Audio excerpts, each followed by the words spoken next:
Saya katakan, ini benar nih Bapak Presiden mengatakan seperti ini. Karena apa? Kalau beliau mengatakan stop perang, beliau tidak menjudge apakah Rusia salah, apakah Ukraina salah, tidak. Tapi beliau menginginkan perang itu di stop.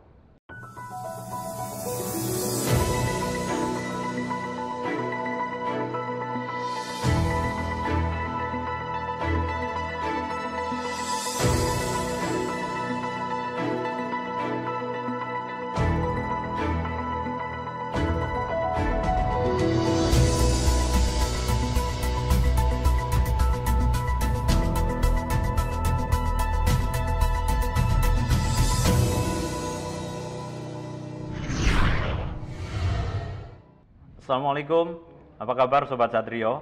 Kali ini kita kembali hadir. Seperti biasa, Satrio Center menghadirkan orang-orang yang luar biasa yang memiliki kontribusi bagi Indonesia.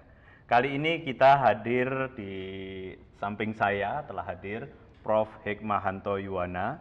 Mungkin Anda semua telah mengenal di televisi, di YouTube, semuanya ada beliau. Jadi kali ini langsung saja sambil santai, saya ingin perkenalkan Prof. Hik adalah beliau sekarang ini menjabat sebagai rektor di Universitas Jenderal Ahmad Yani. Lumayan jauh ya, Prof? Betul, di Cimahi. Sehat, Prof? Sehat, alhamdulillah. Nah, tapi kalau Prof ini dari dulu saya mengenalnya sebagai ahli hukum internasional, dan beliau ini adalah salah satu profesor yang sampai sekarang mungkin di Fakultas Hukum itu profesor termuda di Indonesia untuk bidang hukum internasional. Amin. Jadi ini adalah Prof. Hik yang luar biasa, dan kali ini kita juga nanti akan ditemani teman-teman dari Satrio Center.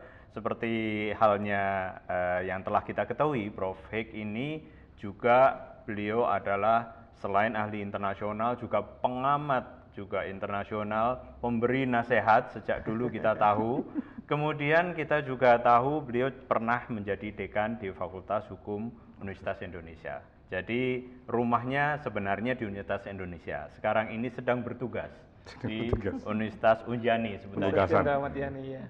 Boleh. Kemudian saya lanjutkan, kali ini kita telah hadir 2 orang panelis yang akan mendampingi saya di sini. Ada Mbak Mira Kristiana. Kita tahu Mbak Mira ini adalah seorang eksekutif dari salah satu bank swasta, pernah di bank pemerintah juga, kemudian alumni dari Fakultas Psikologi, nggak cocok ya Mbak Mira? Alumni dari Fakultas Psikologi Universitas Diponegoro, gitu. SMA-nya sama dengan Bu Retno Marsudi ya, Bu Retno, kemudian sama dengan Bu Sri Mulyani, dan SMA 3 di Semarang. Mantap. Nah, inilah Ibu Mira Kristiana. Apa kabar Mbak Mira? Sehat, Pak. Nah, selanjutnya adalah Mas Bobi. Mas Bobi Indro Harto ini dari wajahnya aja udah kelihatan. Beliau adalah dulu tokoh relawan gitu, militan gitu. Nah, sekarang beliau banyak aktivitasnya, tapi yang jelas beliau adalah fakultas D3-nya dari Universitas Indonesia, kemudian S1-nya dari ISTN, beliau ahli teknik tentunya, kemudian beliau adalah salah satu ketua dari, beliau adalah ketua umum alumni SMA Jakarta Bersatu, SMA Jakarta Bersatu, dan wakil ketua dari Bravo 5 ya? DKI. Wakil Ketua Bravo 5 DKI. Nah, tentunya pengalaman organisasinya banyak. Nah, kita akan lanjutkan dengan bincang-bincang. Prof, kalau mau bicara mengenai latar belakang, Prof, sekarang ini Prof ada di Jakarta atau di Bandung lamanya? Ya, yang pasti mondar-mandir. Mondar-mandir. Tapi kebanyakan saya biasanya Senin siang sampai Jumat siang ada di Cimahi nih. Cimahi ya. Kalau Bandung udah terkenal katanya, jadi harus disampaikan Cimahi. Kalau lewat tol itu sebelah kiri ya? Lewat tol sebelah kiri kalau dari Jakarta ke Bandung. Dari Jakarta ke Bandung. Kelihatan itu ada warna biru. Luas. Itu tempat latihan militer juga, Bro? Sebelahnya itu Brigif, Brigif. Brigade Infanteri, tapi tempat kita yang ada gedung-gedung warna biru. Jadi sayangnya sekarang masih belum ada logonya. Jadi masih banyak orang pikir ini jangan-jangan apa ini perusahaan ini kan gitu ya. Gitu. Padahal itu universitas. Tapi ownernya siapa, Prof? Ownernya TNI Angkatan Darat melalui TNI Angkatan Darat. melalui Yayasan Kartika Eka Paksi. Nah, ini ini Prof ini dari UI ujuk-ujuk diminta, berarti ada special purpose ya. Jadi dulu kalau di UI itu, Mas Fajar, saya pakai baju batik. Kalau sekarang pakai seragam kayak begini terus. Oh, pantesan saya heran, Prof. Tiba-tiba biasanya batikan gitu yang saya kenal, tiba-tiba harus pakai baju safari ya, istilahnya apa dulu? PDL. PDL, Iya. dinas lapangan. Dinas Pakai lapangan. dinas lapangan.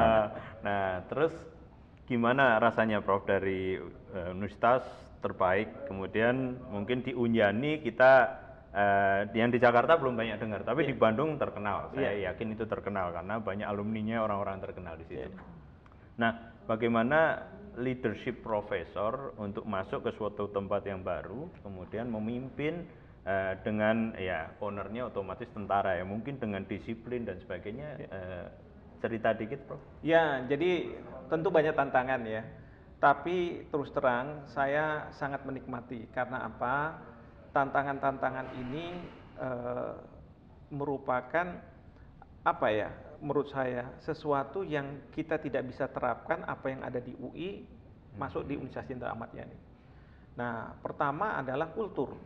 Kultur di UI kan tidak bernuansa militer.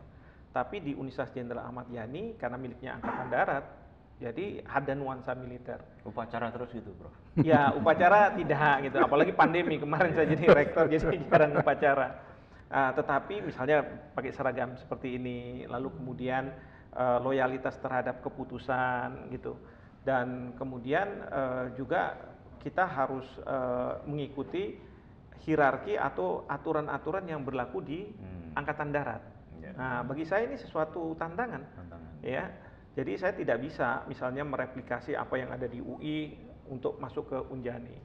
Belum lagi kalau kita bicara universitas ini, karena pada waktu saya dilantik oleh Kasat ketika itu dijabat oleh Jenderal Andika Perkasa, beliau mengatakan bahwa universitas ini harus menjadi Naval Postgraduate School yang ada di Amerika di Indonesia. Naval Postgraduate School itu dimiliki oleh Angkatan Laut, jadi Angkatan Perang. Sama seperti kita, Angkatan Darat. Dan adanya di kota kecil di di Los Angeles itu penduduknya cuma 46.000 kalau saya nggak salah. Nah, sementara kita ini di Cimahi ada 600-an ribu. Nah, jadi saya harus bisa membawa universitas ini sebagaimana yang diharapkan oleh Ketua Dewan Pembina. Kalau Kasat di kepengurusan di Yayasan Kartika Eka Paksi itu sebagai Ketua Dewan Pembina. Ketua Dewan Pembina. Iya. Jadi inilah yang beliau minta dan beliau mengatakan pada saya dikasih waktu 2 minggu untuk buat assessment apa yang harus dilakukan untuk supaya kita punya fondasi yang kuat untuk terbang.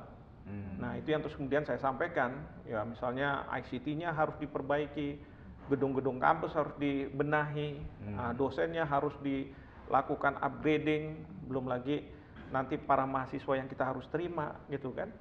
Jadi beliau mengatakan pada saya, gini aja katanya, kalau urusan infrastruktur, ICT, gedung, itu urusan kami, Yayasan Kartika Eka Paksi. Tapi kalau urusan akademis, itu urusannya rektor. Mulai dari jabatan fungsional dosen, seleksi mahasiswa, nggak boleh. Ya dulu itu kadang adalah permainan-permainan gitu ya, ya titipan gitu ya. Saya juga diingatkan sama Pak Andika ketika itu. Pokoknya walaupun jenderal nggak boleh kalau nggak masuk kriteria. Saya katakan sama beliau, saya kalau jenderal cuma kenal satu aja. Siapa itu? Andika Perkasa. Oh iya udah nggak apa-apa. Karena bintang 4 kalau yang bintang 2, bintang 3 banyak yang saya nggak kenal kan. Jadi, luar biasa.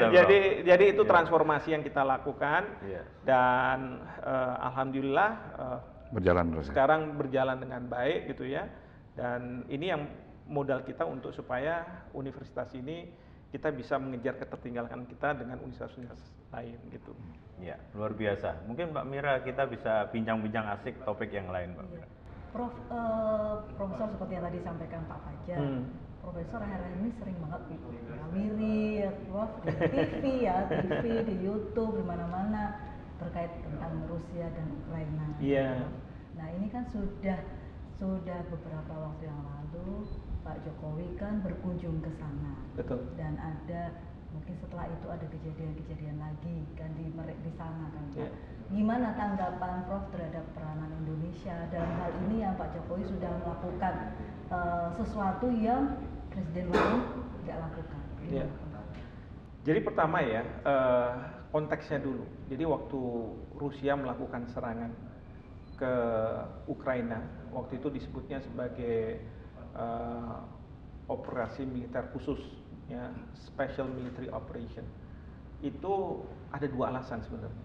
Alasan yang pertama adalah karena di perbatasan Ukraina Timur itu banyak warga Ukraina yang masih menggunakan bahasa Rusia, menggunakan budaya Rusia, begitu ya. Nah itu mendapat serangan dari otoritas Ukraina. Ya. Dan ini oleh Rusia dianggap sebagai genosida. Jadi menghilangkan etnis tertentu, etnis yang mungkin masih punya keterkaitan dengan Rusia, dan Rusia tidak suka. Yang kedua adalah kekhawatiran Ukraina ini menjadi anggota dari NATO, sehingga ini menjadi ancaman bagi Rusia. Nah, atas dua hal tersebut, Rusia melakukan serangan karena pada waktu itu sepertinya Rusia menganggap warning-warning yang disampaikan, peringatan-peringatan ke Presiden Zelensky itu tidak digubris. Nggak direspon ya dok ya? Iya, tidak direspon sehingga Rusia melakukanlah serangan itu. Nah, terjadilah perang itu ya. Nah, pada saat seperti itu, tentu pertanyaannya adalah apakah perang ini merupakan tindakan agresi Rusia terhadap Ukraina? Ya, atau sebenarnya ini merupakan upaya bela diri dari Rusia ya untuk mencegah terjadinya genosida, mencegah adanya ancaman yang di depan itu muncul. Nah, ini jadi perdebatan. Amerika Serikat dan teman-teman menganggap bahwa ini invasi. Dan kebanyakan dari publik di Indonesia awalnya, bahkan nggak publik lah, tokoh-tokoh, ya, saya harus katakan tokoh-tokoh, mungkin juga beberapa pejabat menganggap bahwa ini tindakan agresi dari Rusia. Sepihak ya? Sepihak. Nah, itu yang saya katakan enggak sebenarnya. Ini bukan tindakan agresi dari Rusia. Maka istilah invasi muncul di situ. Saya katakan harusnya ini bukan invasi. Nah, dalam konteks seperti itu, Bapak Presiden kan menyampaikan pandangan beliau bahwa stop perang. Ya, perang itu menyengsarakan umat manusia. Ya, dan pokoknya dampaknya buruk lah. Nah, saya katakan, ini benar nih Bapak Presiden mengatakan seperti ini. Karena apa? Kalau beliau mengatakan stop perang, beliau tidak menjudge apakah Rusia salah, apakah Ukraina salah, tidak. Tapi beliau menginginkan perang itu di stop. Ya. Dan yang kedua, yang beliau katakan adalah karena perang itu menyengsarakan umat manusia. Itu kalau saya lihat ya di piagam PBB itu ada di pasal 2 ayat 3. Kalau antar negara ada sengketa, maka selesaikanlah secara damai. Sehingga tidak mengganggu perdamaian, keamanan internasional dan keadilan. Itu jelas dikatakan seperti itu. Tapi Amerika Serikat CS menggunakan pasal 2 ayat 4. Nah, dari situ saya bilang, wah ini Bapak Presiden udah tepat ini. Tapi sayangnya Kementerian Luar Negeri beda. Karena ada satu resolusi Majelis Umum PBB yang mengutuk Rusia. Ya, dan itu kita ikut dalam menjadi co-sponsor. Bahkan pernyataan resmi dari Kementerian Luar Negeri itu mengatakan bahwa serangan terhadap Ukraina tidak bisa diterima. Ya, saya katakan, sekarang bagaimana kalau misalnya kita mengatakan seperti itu? Kita ikut dalam resolusi, lalu Bapak Presiden mengupayakan untuk dilakukan perdamaian. Kan Rusia bisa marah, bukannya kamu kemarin bilang bahwa serangan saya ini salah gitu kan? Kamu sudah kutuk, kamu seolah-olah berpihak pada Amerika Serikat, kok tiba-tiba datang ke saya untuk mengupayakan perdamaian? Itu waktu itu saya katakan, ini nggak logis nih, ini menyalahi politik luar negeri yang bebas aktif. Nah oleh karena itu, saya terus mengatakan bahwa jangan gitu ya. Dan kemudian Bapak Presiden di luar dugaan saya juga membuat tweet yang berikutnya bahwa yang namanya perang itu memang harus diakhiri karena itu cuma sekedar masalah ego. ya. Wah, saya setuju sekali dengan apa yang disampaikan oleh Bapak Presiden, ya. Dan alhamdulillah apa yang disampaikan oleh Bapak Presiden itu diwujudkan secara tepat dengan melakukan kunjungan ke dua negara, tapi sebelumnya ke Jerman di mana ada pertemuan G7. Momentumnya dapat ya, saya. Momentumnya dapat, dan yang penting juga adalah beliau nggak bilang tolong ya gencatan senjata enggak. Beliau bilang begini, kalau perang ini tetap terus, maka kita akan menghadapi krisis. Krisis apa? Krisis pangan, karena supply, ya, pasokan pangan ke negara-negara berkembang itu berdampak pada rakyat yang paling menderita adalah negara-negara berkembang. Pada pidato presiden ketika beliau ada di Rusia, itu beliau mengatakan ratusan juta bahkan sampai miliaran. Jadi presiden dengan cerdasnya mengatakan bahwa tolong pikirkan masalah yang lebih besar, kemanusiaan, ya. Kemanusiaan, untuk bisa kemudian terjadinya gencatan senjata itu. Beliau ketika bicara di G7 seperti itu, ketika bertemu dengan Presiden Zelensky seperti itu, dan ketika bertemu dengan Presiden Putin seperti itu. Jadi menurut saya beliau ini punya pandangan yang sangat luar biasa. Tapi kalau misalnya itu tidak diterjemahkan di level konkret, ini sangat sayang. Tapi alhamdulillah ya, walaupun kita sudah ada resolusi yang mengutuk Rusia ikut sama Amerika Serikat, lalu kemudian juga pernyataan dari Kemlu juga seolah-olah berpihak kepada Amerika Serikat awalnya ya. Iya, tapi karena figur dari Pak Jokowi ini diterima dengan baik. Justru bisa diterima dengan baik. Itu yang menurut saya satu hal yang sangat luar biasa. Ya, mungkin banyak orang bilang, ya Bapak Presiden ini tidak seperti mungkin Bung Karno atau Pak Harto yang sangat kelihatan tegas ya di dunia internasional, bahkan sama Pak SBY. Tapi saya katakan, pada saat-saat tertentu, mungkin justru kita butuhkan figur seperti Bapak Presiden ini.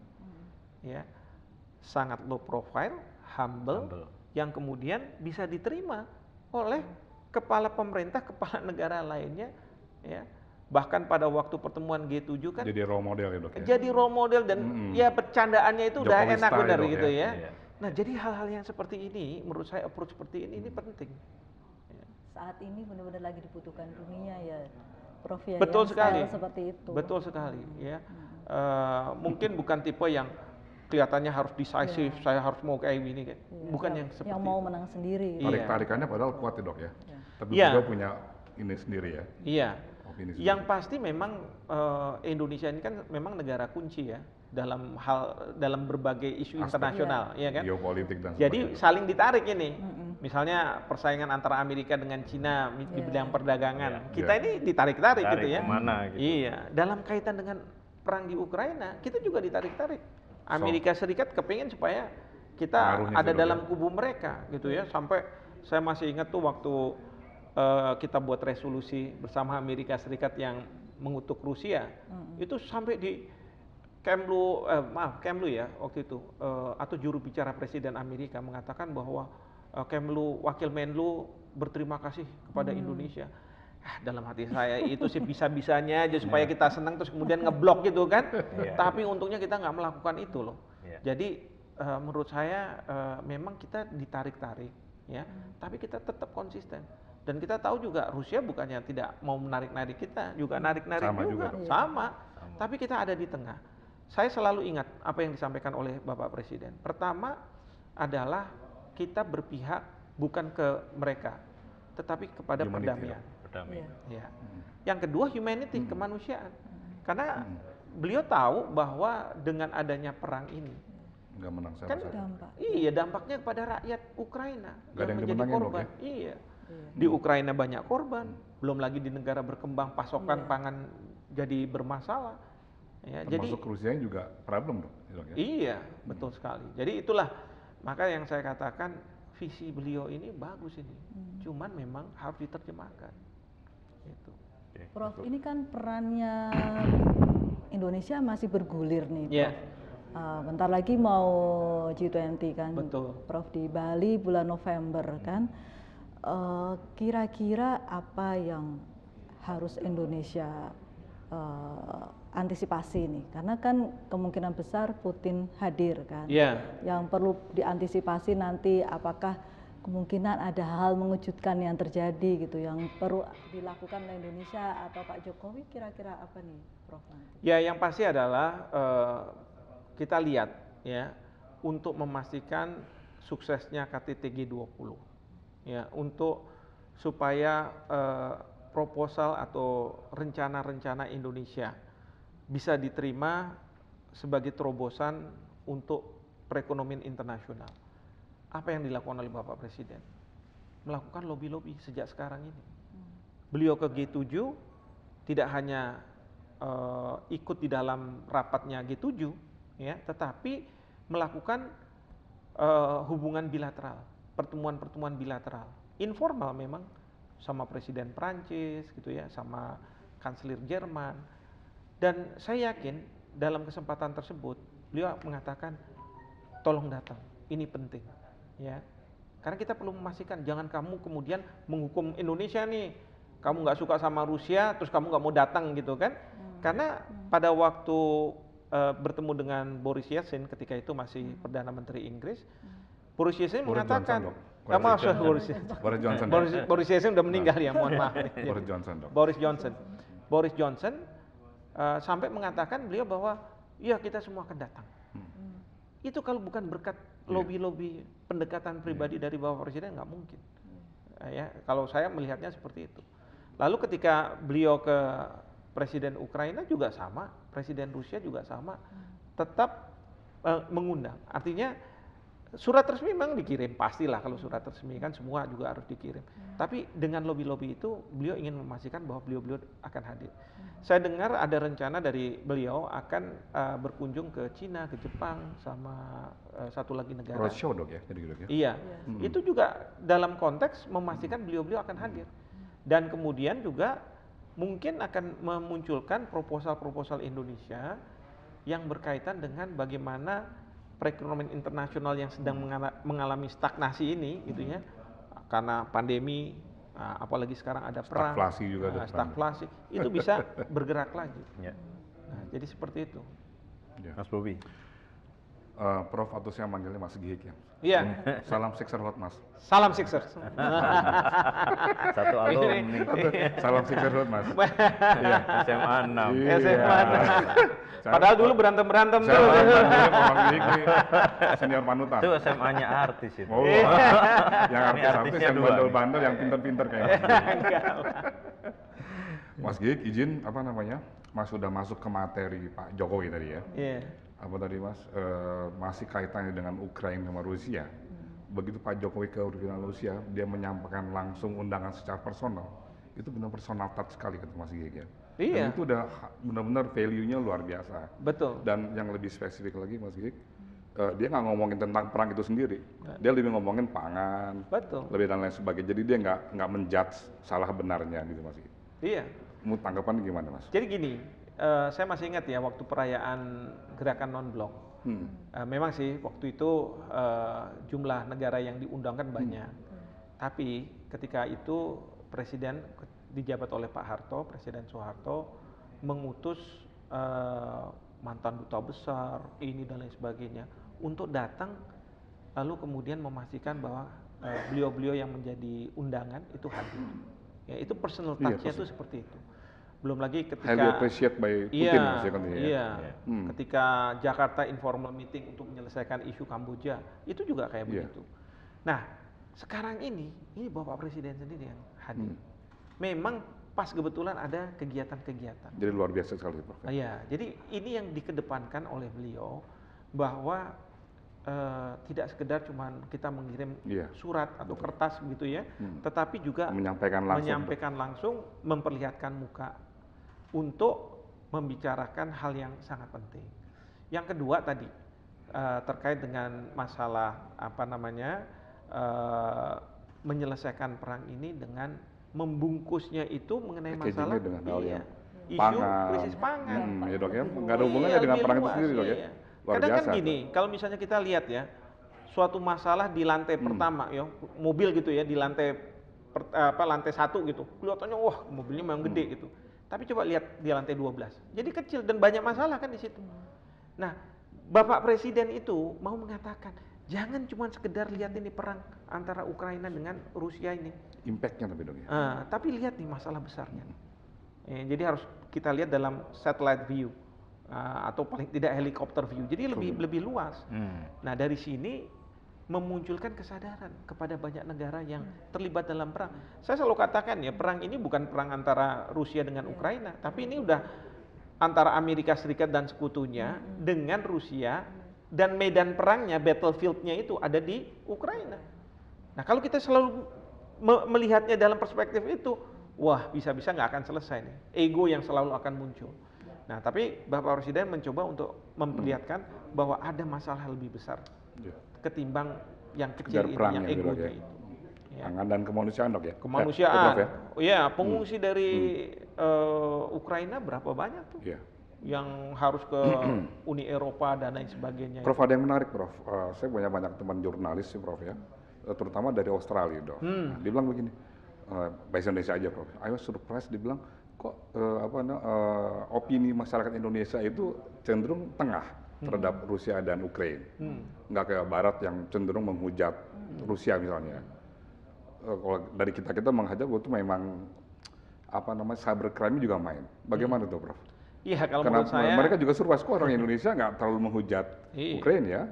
Menurut saya itulah, kalau misalnya negara-negara Barat tanpa mereka sadari sebenarnya mereka itu tidak hanya menjadi polisi dunia, tapi menjadi hakim dunia, menentukan siapa yang salah, siapa yang benar. Dan itu nggak benar dok ya? Menurut saya nggak benar. Jadi benar apa yang dilakukan oleh Indonesia. Kita mengatakan, saya tidak akan mengatakan siapa yang benar, siapa yang salah. Keseimbangan itu perlu. Perlu. Yang penting bagi kita adalah kita minta supaya perang itu diakhiri, karena akan menyengsarakan dunia, ya kan? Dan kalau kita bicara perang ya itu ego aja. Jadi yang disampaikan oleh Bapak Presiden ini benar. Apalagi ya kalau kita lihat misalnya pada waktu Timur Timur kan bergabung sama Indonesia, ya kan? Dan ketika bergabung ada sebagian masyarakatnya yang tidak setuju dan mereka bergerilya melawan Indonesia, dan kita menggunakan kekerasan di sana, menggunakan senjata. Pertanyaannya adalah apakah tindakan yang kita lakukan ini sebagai tindakan agresi karena kita mau mencaplok Timur Timur, atau kita mempertahankan rakyat Timur Timur yang sudah mau bergabung ke Indonesia. Nah, ini yang terbuktikan sekarang bahwa kita nggak ada tuh mengatakan bahwa ini merupakan suatu tindakan agresi. Kalau rakyat Timur Timur mau bergabung sama kita dan kemudian ada sebagian masyarakatnya tidak setuju dan dia mengangkat senjata, masa kita juga diem juga kan? Enggak. Pendekatan dari situ kita belajar banyak ya Prof ya? Belajar banyak. Itu diterapkan terhadap Papua ya Prof ya? Iya. Jadi lebih ke humanity Prof ya? Jadi nggak pendekatan militer. Coba sekarang kalau misalnya kita lihat banyak yang menganggap bahwa kita melakukan pelanggaran HAM di sana dan lain sebagainya di Papua ya. Padahal sampai TNI itu tindakannya humanis. Kalau ada prajurit yang melakukan pelanggaran-pelanggaran langsung ditindak sama pimpinan. Dan itu dipublish dok ya? Iya, sebagai bukti transparansi, accountability Prof. Iya. Pak Jokowi juga kelihatannya paling banyak ke Papua, salah satunya ya Prof ya. Paling sering salah satunya Pak Jokowi kan ke Papua juga. Jadi itu tindakan humanis juga kan yang dilakukan oleh beliau. Jadi beliau ini tipe pemimpin yang sebenarnya tahu masalah. Ya, kalau misalnya kita kalau biasanya kita menjadi seorang pimpinan gitu ya, tentu kita harus di awal mengidentifikasi isu-isu apa sih yang harus saya selesaikan. Ya, bukan cuma sekedar kita duduk terus kemudian dijemput lalu kemudian ini dan sebagainya gitu, bukan. Tetapi betul-betul tahu isunya apa. Nah, mungkin dalam konteks internasional berkaitan dengan Papua, beliau tahu bahwa isunya seolah-olah Indonesia ya tidak memperhatikan Papua, padahal dari waktu ke waktu memperhatikan Papua. Tapi mungkin kenapa dianggap tidak memperhatikan, karena pimpinan kita, presiden itu mungkin jarang ke sana. Nah, dengan hadirnya Pak Presiden di Papua lebih sering, dunia akan melihat, Oh iya, karena kamera semua akan datang ke Ya, sana. bahkan jalan-jalan dan Iya. infrastruktur Jalannya, pun juga seperti di itu. Papua Iya. Tujuh beliau kali, ada. Prof. Iya. Ya Mas, 7 kali dia. 7 kali. Iya, 7 Luar kali. biasa. Iya, artinya bukan berarti yang sebelum kita nggak Iya, melakukan, iya. kita Iya. melakukan secara konsisten. Iya. Ya. Saya jadi ingat pada waktu saya pernah jadi dekan di Fakultas Hukum UI, ya kan, kamar mandi toilet saya itu yang paling sering dibersihin sama OB. Saya bilang, harusnya yang sebelah sana tuh tempatnya mahasiswa yang Mahasiswa. kamu bersihkan gitu kan. Tapi karena mindset ini, udah saya ngomongin gitu, tetap aja tempat saya yang dibersihin. Saya pikir gimana ya caranya supaya toilet mahasiswa yang harus dibersihkan. Nah, lalu saya punya ide. Jadi kalau saya ke toilet, saya pakai Coba. punyanya Coba. mahasiswa. Mahasiswa. Nah, itu kan supaya kameranya ke sana semua kan gitu. Contohnya seperti itu. Iya. Pak Jokowi yang Sama dilakukan. Iya, ini ya, sama. Profik sama Pak Iya. Jokowi sama. Izin, Prof. Ya, jangan. Saya sih masih belum apa-apa. Iya. Saya paling cuma jadi moderator waktu capresnya beliau kan sama Pak Prabowo gitu. Salah satu strateginya leadershipnya Iya. mirip-mirip. Ini masih bicara leadership, Mas Git. Ini saya. Banyak yang bisa jadi banyak yang bisa merasa jadi pemimpin. Tapi sedikit yang bisa jadi teladan. Itu mungkin konteksnya dengan tadi yang Prof. Gihik sampaikan ya. Iya. Merasa bisa jadi pemimpin tapi jadi teladan hal yang jarang, Mas. Gimana bisa menjadi apa namanya benar-benar way of life-nya di bangsa kita. Karena menjadi teladan itu hal yang sulit, Mas Gihik. Iya. Gimana? Ya, yang pasti gini. Kalau menjadi pemimpin banyak yang merasa pasti bisa gitu ya. Menjadi teladan soalnya. Nah, menjadi teladan memang sulit. Pertama menjadi pemimpin aja sebenarnya sudah sulit. Mas Diki gitu sudah ya. praktekkan tadi. Saya ini kadang-kadang bertanya-tanya gitu, saya pantas nggak jadi pemimpin karena saya ini akademisi gitu kan. Memang tantangan pertama adalah waktu jadi dekan gitu kan. Iya. Bagaimana kita bisa mengelola aset, bagaimana mengelola manusia-manusia yang ada di situ, mengelola stakeholders gitu ya. Itu semua yang kita harus kelola. Nah, saya melihat bahwa kalau misalnya kita mau menjadi teladan, Lead by example. di samping kita memang bisa mengelola itu semua, kita juga harus menjadi inspirasi bagi yang lainnya. Ya. Leadership. Lalu kemudian harus kita dapatkan trust ya, Inspiring, dari trust. masyarakat. Iya, Inspiring. inspiring, trust, dan yang ketiga adalah harus jadi role model. Role model. Artinya jangan sampai kita itu berbicara beda dengan apa yang kita lakukan. Lead by example ya, Prof. Betul. Iya. Baik, luar biasa diskusi hari ini. Namun kita sebagai orang-orang yang mengamati melihat kepemimpinan Pak Jokowi ini selalu menginginkan nanti ke depannya pemimpin ke depan juga orang yang sesuai dengan waktunya. Ya. Menurut Prof sebagai last word nih sebelum kita tutup acara ini, kira-kira visi ke depan tuh orang-orang yang calon pemimpin ya, kita nggak menyebut nama atau apa, calon kriterianya seperti apa sih Prof? Terutama kemampuan dia kayak Pak Jokowi lokal juga mampu, internasional juga mampu. Kalau menurut Prof gimana? Ya, sebenarnya ya, kita bisa belajar dari berbagai karakter dari presiden yang kita miliki. Ya, dari 7 presiden yang ada. Untuk yang ke-8 ini. Memang pertama adalah tentu setiap orang ada masanya, ada waktunya. Masuk ada Ya, orangnya. dan setiap Setiap masa orang, ada orang. orangnya kan gitu ya. Iya. Nah, kita nggak bisa kemudian plek gitu ya. Nah, satu itu yang kita harus pahami. Yang kedua, tentu harus ada dukungan. Ya, dukungan dari rakyat, tapi juga harus ada dukungan dari mungkin partai politik karena sistem pemerintahan di Indonesia ini dibangun berdasarkan partai politik. Partai politik. Ya. Dan kemudian yang ketiga, yang menurut saya juga penting adalah bagaimana seorang presiden Republik Indonesia itu bisa mencerminkan keindonesiaan kita. Ya. Kita nggak berpretensi bahwa Indonesia ini harus direpresentasi model kayak Amerika kayak ini. Ya.